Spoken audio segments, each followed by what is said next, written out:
Firefighters in Australia are bracing for the worst with more hot, dry conditions ahead.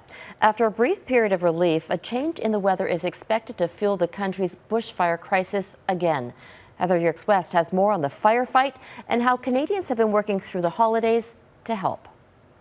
This was not the white Christmas Joe Russell had expected. Trees are burning very, very hot and producing a lot of embers. The Newfoundlander is one of several dozen highly trained Canadians who are now on the ground in Australia as that country continues to deal with record-breaking heat and devastating bushfires.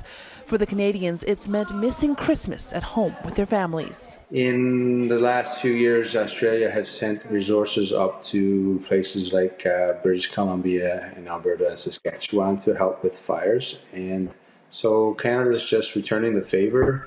On Christmas Day, a bit of a gift for those on the front lines. Temperatures cooling enough to give crews time to regroup and prepare for what's ahead. We are seeing the temperatures starting to rise over the coming days. We're seeing this heat wave starting to move across New South Wales again. That's going to bring not just the heat out of the centre of Australia, we're going to see the temperatures up into the low to mid-40s across a lot of areas, but it's going to bring a very dry air as well.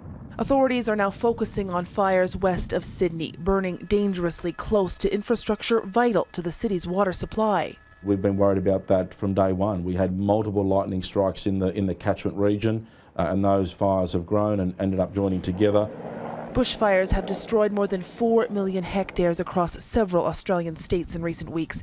8 people, including 2 volunteer firefighters, have died.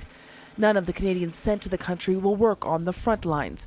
Instead, people like Russell are providing badly needed logistical support for local crews who still face a long fire season ahead. Yourex-West, Global News.